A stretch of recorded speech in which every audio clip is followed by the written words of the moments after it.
रक्तदान श्रेष्ठदान या म्हणीप्रमाणे आपण सामाजिक दायित्व जपत आहे, काय सांगा? आज आपण बघतो की रक्ताचा तुटवडा असताना ह्या संभाजीनगरमध्ये एक सामाजिक उपक्रम म्हणून नागरी विकास सेवाभावी संस्था, न्यायनगर मित्र मंडळ आणि केअर फॉर एव्हरीवन ह्या 3 संघटना मिळून आम्ही जो उपक्रम हाती घेतला, त्या उपक्रमातून जे आज आजारी लोक आहेत, ज्या पेशंटला गरज आहे, त्या पेशंटला जीवनदान मिळावं हा आमचा शुद्ध हेतू आहे. म्हणून ह्या 3 संघटना मिळून हा मोठा कार्यक्रम आम्ही या ठिकाणी आयोजित केलेला आहे. किती वर्षापासून आपण हे सामाजिक दायित्व जपत आहोत? हे गेल्या 20 वर्षापासून आम्ही वेगवेगळ्या उपक्रमांना ऍड करतोय. गेल्या 20 वर्षापासून आमचे हा उपक्रम चालू आहेत. अजून काय काय आपण सामाजिक उपक्रम घेतो? आम्ही निराधार महिलांचा कार्यक्रम घेतो. आम्ही विविध दिवाळी भेट योजना, आम्ही अपंग असेल, जे निराधार मुलं असतात, जे रस्त्यावर फिरणारे जे मनोरुग्ण असतात, किंवा इथले जे चळवळी, पाणी असेल, गुंटेवारी असेल, अशा अनेक चळवळीत आमचा सहभाग असतो.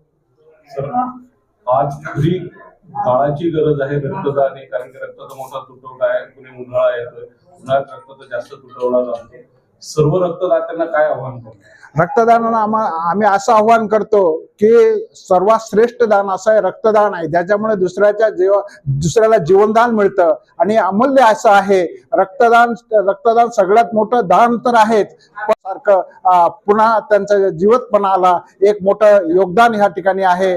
रक्तदान नाही तर काहीच नाही. रक्तदान सर्वश्रेष्ठ, भक्तीपेक्षाही श्रेष्ठ दान आहे असं मला वाटतं. आपण मोठे सामाजिक दायित्व जपत आहात, आपण मोठे सामाजिक कार्य करतात, पण रक्तदानाच्या बाबतीत आपल्या समाजात आजही काही गैरसमज आहे, काय सांगाल याबाबत? हो, आहे ना गैरसमज, की दिलेलं रक्त परत येतं की नाही ते 48 तासात आत भरून येतं. आम्ही खूप 25-25 वेळा रक्तदान केलेलं आहे. त्यात कुठल्याही माणसाला विटनेस वगैरे काही नसतं. उलट आपले आजार कळतात. उलट आपल्याला आपल्या रक्तदानामुळे आपला आत्मविश्वास वाढतो. रक्तदान सर्वश्रेष्ठ दान आहे. सर, रक्तदात्यांना काय आव्हान करा? रक्तदात्यांना आव्हान करा, जास्तीत जास्त संख्येने रक्तदान करा. आपलं पुण्याचं काम आहे. आपल्यामुळे अनेक जे रक्ताविना जे पेशंट बाकी आहेत त्यांना एक जीवनदान मिळेल आणि त्यांना त्यांचा आनंद घेता येईल. आणि सामाजिक उपक्रमामध्ये देशसेवा, राष्ट्रसेवा, प्रजासत्ताक दिनानिमित्त हे फार मोठं योगदान त्यांच्यामुळे लाभेल आम्हाला. सर, धन्यवाद. प्रजासत्ताक दिनाच्या आपल्याला खूप खूप शुभेच्छा. आपलं नाव? मी LD ताटू, सामाजिक कार्यकर्ता, नागरी विकास सेवाभावी संस्था. माझ्या बरोबर असलेले स्वप्नील जाधव, न्यायनगर मित्र मंडळ. आणि तुझ्या संस्थेचं नाव सांग. तुझं नाव सांग. आपण जे आज इथं रक्तदान शिबिराचं ऑर्गनाईज केलं त्यापैकी आपण एक आहात. दुहेरी भूमिका निभवतायत, काय सांगा? आज प्रथमतः मी गणतंत्र दिनाच्या सर्वांना शुभेच्छा देतो. आज ह्या न्यायनगरमध्ये या 3 संस्थांनी मिळून हा अत्यंत भव्य रक्तदान शिबिराचं कार्यक्रमाचं आयोजन केलेलं आहे. यामध्ये मी डोनर म्हणून एक सामाजिक सलोखा जपत असताना, आपण मार्केटमध्ये फिरत असताना घाटी वगैरे या ठिकाणी प्रचंड रक्ताचा तुटवडा आपल्याला जाणवतो. कधी कधी आम्ही बघितलं की रक्ताविना माणसं दगवलेली आम्ही बघितली. हे कधीतरी आम्हाला सोसत नाही.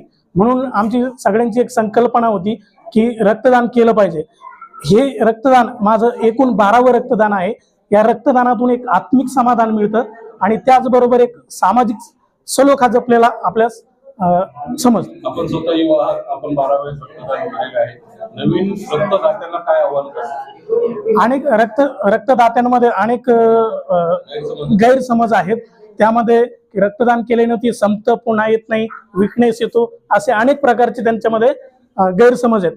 पण मी हे गैरसमज सगळे खोडून काढतो की रक्तदान केल्यानं आत्मिक समाधान मिळतं आणि कोणाचा तरी जीव वाचतो, यापेक्षा दुसरं पुण्य यामध्ये नाही असं मला वाटतं. धन्यवाद. आपलं नाव? Ganesh Shinde.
Subscribe now and press the bell icon. Never miss an update.